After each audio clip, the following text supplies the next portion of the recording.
Junior চিকিৎসকদের পর এবার মালদা মেডিকেলে কর্মবিরতিতে অস্থায়ী কর্মীরাও। অস্থায়ী কর্মীদের অভিযোগ, বিগত 1.5 মাস ধরে তারা বেতন পাননি। এমনকি নতুন কোম্পানির আন্ডারে এসে কাজ করার জন্য তাদের কাছে 8,500 টাকা করে ঘুষ চাওয়া হচ্ছে। বিষয়টি ঊর্ধ্বতন কর্তৃপক্ষকে জানিয়েও সমস্যার সমাধান হয়নি, তাই তারা কর্মবিরতির রাস্তা বেছে নিয়েছেন।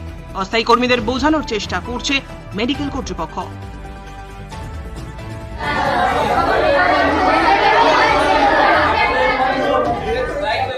আজকে আপনাদের মূলত দাবিটা কি? আমাদের মূলত দাবিটা হচ্ছে আমাদের বেতন কিছু নাই, কোনো যে কাজ করছি তার অস্তিত্ব নাই, যে আমরা কাজ করছি, আমরা যে এখনো জয়েন্টই হয়নি। আগের একটা কোম্পানি কাজ করতে আমাদেরকে কাজ করা ছিল, সেই কোম্পানিটা চলে যায় 31 তারিখে চলে গেছে। হ্যাঁ, 31 তারিখে চলে গেছে। 31 তারিখে চলে যাওয়ার পরে যে আমরা কাজ করছি সে কোনো অস্তিত্ব নাই, যে কোনো জয়েন করেছি। আবার কোনো কোম্পানি একবার এসেছিল, লোক এসে বলছে আমাদের কাছে চাইছে 8,500 টাকা করে 1 মাসের চাইছে, ঘুষ চাইছে। কেন দেবো আমরা? 11 মাস কাজ, 12 মাস যে দিবে না সে কাজ করতে পারবে না, সোজাই বলেছি। তারপরে আজকে আপনারা কি করছেন? আমরা এই জন্য স্ট্রাইকে বসেছি, কোনো দাবি দেওয়া না মানলে আমরা কাজ করতে পারবো না।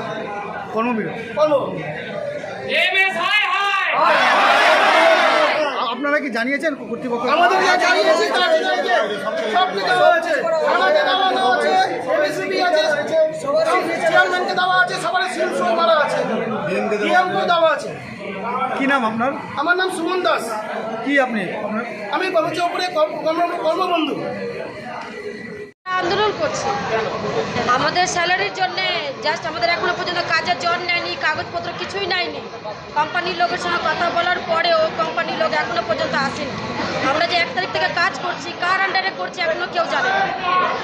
তার জন্যই আমরা আন্দোলন করছি যে আমাদের কাজে নেওয়া হোক, আমাদের স্যালারিটাও দেওয়া হোক। আমরা এই যে এই মাসের যে স্যালারি আছে 2 মাসের মিনিমাম পাচ্ছি, এই মাসের স্যালারি কিন্তু আমরা পাচ্ছি না। যতক্ষণ না আমাদের কাজের জয়েন নেয় ততক্ষণে আমরা কাজ কেউ করবো না। আমাদেরকে যদি এখন বলে যে হ্যাঁ তোমাদেরকে নিচ্ছি, কাগজপত্র সব নিয়ে নিচ্ছি, তাহলে আমরা কাজ জয়েন করবো, নাহলে একটু আন্দোলনই করবো। আমরা নেমেছি 180 জন। কোম্পানি এখনো মেনে নিচ্ছে না আমাদেরকে, কোনো কিছু ওরা 1 মাসের স্যালারি চাইছে। আমরা কোনো স্যালারি দিতে পারবো না। আমরা গরিব মানুষ, আমরা কি করে দিয়ে দিব? হাতে খেটে পেটে খাচ্ছি, কি করে দিব বলেন তো? কষ্ট করে দিন কাটছে, আর আমরা যে স্যালারি দিয়ে দেবো তো আমরা সংসারে চলছি। তাও তো আমাদের বেতনও বেশি নাই, যেটা আছে সেটার মধ্যেই আমরা চলছি। এইটুকুটা বেতনে কি হয়? তাও আমরা করছি কষ্ট করে, তাহলে আমাদের বেতন দিয়ে দিব তো আমরা কি করে চলবো? আমরা এগুলো মানবো না। আর আমাদের যতক্ষণ না ওরা মানে ততক্ষণ আমরা এগুলো কাজ কাউকে করতে দিব না, কেউ করবে না, আমরা আন্দোলনই করবো। হ্যাঁ, বন্ধ হয়ে গেছে, কাউকে কেউ করবে না, আমরাও করবো না, আমাদের যতক্ষণ দাবি না মেনে করতে দিব না। আমার নাম আরতি। আমাদের দাবি বলতে আমাদের জুলাই মাসের স্যালারি আটকে দিয়েছে, আমরা এখনও পর্যন্ত সেই স্যালারি পাইনি। এবং আগের যে কোম্পানি, সেই কোম্পানি কাজটা হ্যান্ডওভার দিয়ে দিয়েছে। নতুন কোম্পানি যিনি এসছেন তিনি আমাদের কাছে টাকা দাবি করেছেন যে আপনাদের জয়েন করাবো, 1 মাসের স্যালারি আপনাদেরকে ক্যাশ দিতে হবে। আমরা সেটা ক্যাশ দিব কেন? যেহেতু আমরা এখানে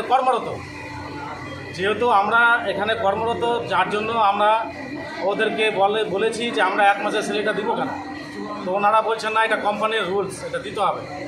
তো আমরা বলেছি যে তাহলে যদি কোম্পানির রুলস থাকে তাহলে আমরা যখন ক্যাশ 8,500 টাকা আপনার হাতে দিব, তো সেই 8,500 টাকার কোনো রিসিপ্ট কপি দিবেন আপনারা? কোম্পানি বলছে না, আমরা দেব না। সেদিনের পর থেকে কোম্পানি আর আমাদের সঙ্গে সাক্ষাৎ করেনি। 1 তারিখ থেকে যে কাজটা করছি আমরা বুঝতেও পারছি না যে আমরা তার স্যালারিটা পাবো কি পাবো না, আদৌ সেটা আমরা জানি না। এবং আমরা আধিকারিকের কাছে গেলে আধিকারিকরাও আমাদের কোনো কথা শুনে। আমরা যে আজকে স্ট্রাইকে নেমেছি আমরা সবাই, তার জন্য আমরা আধিকারিককে অলরেডি জানানো হয়েছে এবং তার রিসিপ্ট কপি আমাদের কাছেই আছে, যে আমরা আধিকারিককে জানিয়েছি।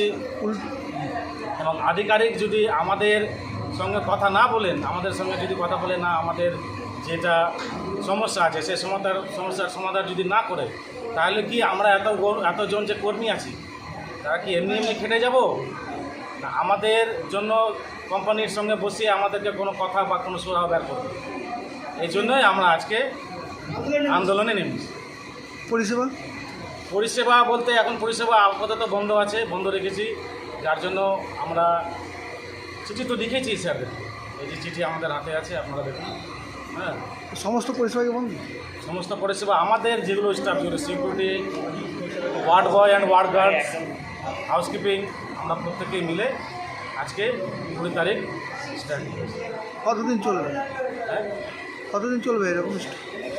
যতদিন না স্যার আমাদের সাথে কথা বলেন, আধিকারিকরা যতদিন না আমাদের সাথে কথা বলেন, সমস্যার সমাধান এখন হলে আমরা এখনই জয়েন করবো কাজ করবো। আপনার নাম? আমার নাম বিচ্ছু বাবু, আপনি কি? House cupping staff.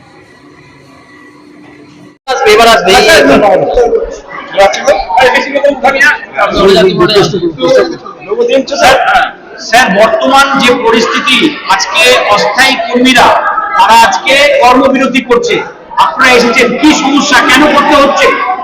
আজকে আমাদের ট্রমা বিল্ডিং, অর্থাৎ একটা অংশে ট্রমা বিল্ডিং হাসপাতালে একটা অংশের যারা অস্থায়ী কর্মী আছেন তাদের কিছু সমস্যা নিয়ে তারা আজকে একটু একটা অবস্থান করছেন।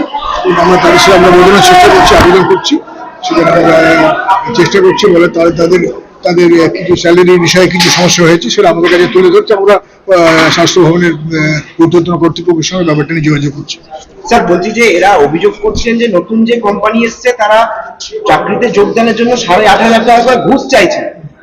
এই বিষয়ে আমি জানি না, আমি খতিয়ে দেখতে হবে ব্যাপারটা। ব্যাপারে আমার কাছে ব্যাপারটা খতিয়ে দেখতে হবে, এরকম করে আমার কাছে ইনফরমেশন এখনো আসেনি, খতিয়ে দেখবো ব্যাপারটা। তবে এখন আপাতত ওনারা যারা অবস্থান করছেন সেই জায়গায় আমরা আবেদন রেখেছি, যেহেতু এখন এটা কঠিন পরিস্থিতির মধ্যে যাচ্ছে এবং একটা অংশ এটা কিন্তু আমরা একটা অংশের একটা হসপিটালে একটা অংশের এটা যারা স্টাফ তাদেরকে আমরা আবেদন রাখলাম যে মানুষকে স্বাস্থ্য পরিষেবা এবং হাসপাতালে পরিচ্ছন্ন এবং হাউসকিপিং পরিষেবা দেওয়ার জন্য আমরা তাদেরকে অনুরোধ রাখছি।